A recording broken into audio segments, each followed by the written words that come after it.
Hola a todos, el día de hoy les presentaremos un podcast. Somos el equipo número 2 y comenzaremos con la Guerra de 3 años. Los dejo con mi compañero Yael. La Guerra de Reforma, también conocida como la Guerra de los 3 años, fue una guerra civil que aconteció en México del año de 1858 al 10 de enero de 1861. En este entonces, la nación estaba dividida en dos grandes grupos, liberales y conservadores. Ambos luchaban por sus ideales. Se les atribuye la transformación mexicana por la transición de esta estructura política en la cual se buscaba establecer un sistema capitalista democrático y terminar con el que había desde la colonia y el imperio. En este nuevo sistema se formó un Estado nacional basado en el orden constitucional, en la necesidad del pueblo mexicano por una reestructuración al intentar terminar con los privilegios de las clases dominantes, o sea, que hubiera igualdad ante la ley. También una reactivación de la economía y la restauración del trabajo. Por un tiempo, los liberales y conservadores tuvieron gobiernos paralelos, con la sede del gobierno conservador en Ciudad de México y liberales en Veracruz. Con la creación de dos entidades políticas totalmente diferentes y con objetivos muy distintos, México se encaminó hacia la guerra civil entre los liberales dirigidos por Benito Juárez y los conservadores liderados por el general Félix Zuluaga. Los conservadores consiguieron el apoyo social y sobre todo financiero de la Iglesia Católica Mexicana, aunque ejército y clero no tuvieron una buena relación.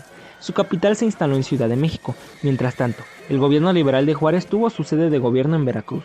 Los conservadores tenían el apoyo de una parte del Ejército Nacional. No obstante, aunque estos se hicieron con Ciudad de México, rápidamente no lograron derrotar a los liberales de forma definitiva en las primeras campañas de la Guerra de Reforma. Las victorias tenían una importancia más propagandística que estratégica, por lo que los liberales pudieron recuperarse de estos desastres iniciales. El ejército conservador inició una serie de purgas dentro de su seno. En las mismas se eliminó y despidió a los jefes que eran constitucionalistas y por el contrario se reincorporó a filas a los oficiales que eran de sentimientos conservadores. En su mayor auge, el ejército conservador consiguió tener en fila cerca de 22.000 hombres divididos en 15.500 de infantería y algo más de 6.400 de caballería. Este ejército consumía grandes recursos de pequeño estado conservador, lo que limitaba las campañas.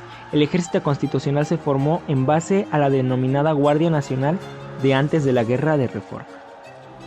Esta guerra tuvo un gran desenlace, el cual fue que después de estar 3 largos años en guerra, y con esto las constantes luchas, los protagonistas siendo los conservadores y liberales tuvieron una última batalla, en 1860, siendo más específicos el 22 de diciembre.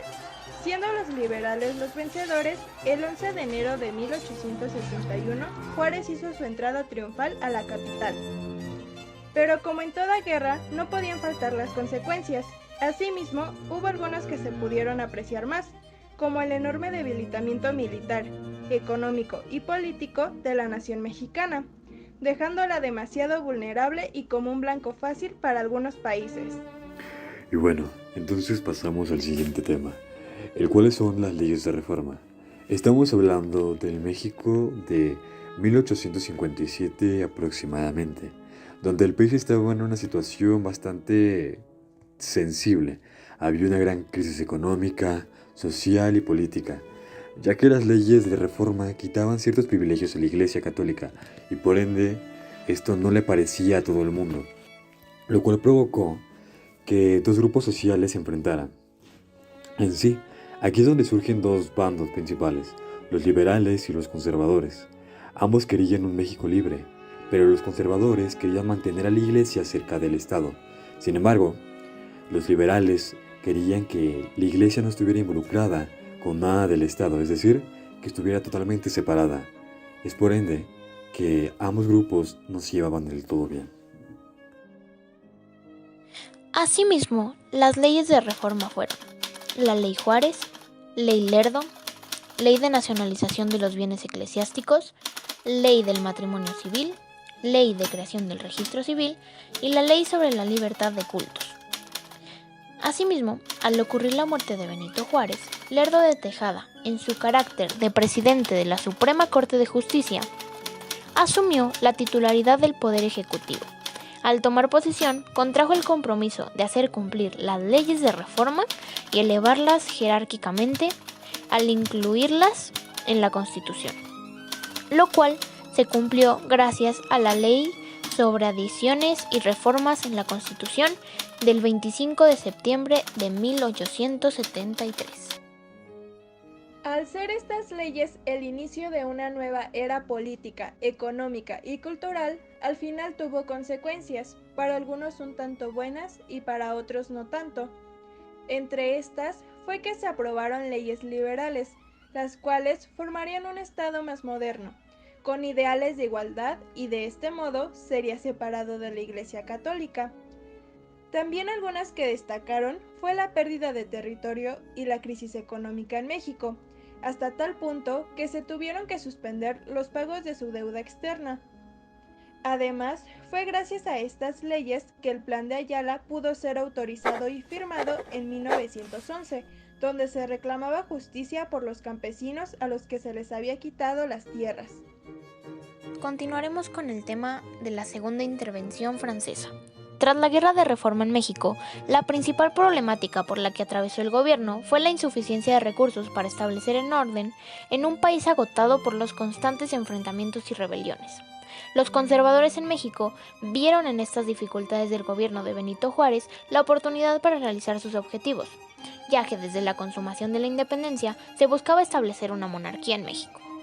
Por otra parte, en respuesta a la suspensión temporal de pagos, Inglaterra, Francia y España firmaron en Londres, el 31 de octubre de 1861, un convenio mediante el cual se estableció enviar una expedición a ocupar las principales fortalezas militares de las costas mexicanas, con el objetivo de captar los recursos económicos de las aduanas y cobrar la deuda. El gobierno mexicano nunca se negó a pagar tales deudas, solo solicitó una prórroga de tiempo para superar la angustiosa situación económica en la que se encontraban tras la Guerra Civil de Reforma. El 9 de abril de 1862, las potencias suspendieron los acuerdos de la Convención de Londres, por lo que las tropas españolas e inglesas se retiraron del país. Mientras tanto, Almonte, quien estaba al mando de las fuerzas francesas, había llegado a México. Tomó el mando del gobierno que defendía la intervención y organizó un gabinete con miembros del Partido Conservador. En este tiempo, el ejército invasor emprendía la marcha hacia el altiplano con el fin de apoderarse de la capital e impresionar a los mexicanos con las fuerzas que mandaba. Si bien es cierto que la primera sorpresa se la llevarían ellos al ser derrotados por el ejército mexicano encabezado por Ignacio Zaragoza, en la célebre batalla de Puebla del 5 de mayo de 1862. Después se dio la llegada de refuerzos y de un nuevo dirigente francés para la lucha, el general Federico Faure. Daría a la larga la posibilidad del ejército invasor de llegar hasta la capital de 1863. Después de esta situación, con la victoria del ejército francés, la nación mexicana adoptaría por forma de gobierno la monarquía moderada hereditaria, con un príncipe católico. De esta forma, un extranjero sería designado como dirigente de todos los asuntos nacionales y el poder ejecutivo se denominaría Regencia del Imperio Mexicano. En 1864, desembarcó en Veracruz Maximiliano de Habsburgo, con el apoyo de los franceses y de grupos mexicanos conservadores opositores al gobierno liberal de Benito Juárez. Estableció el Segundo Imperio de México. El imperio de Maximiliano duró poco tiempo, pues en 1867 Napoleón III retiró su apoyo y por esta razón sus incipientes fuerzas armadas no pudieron contener el avance de las tropas leales a la República.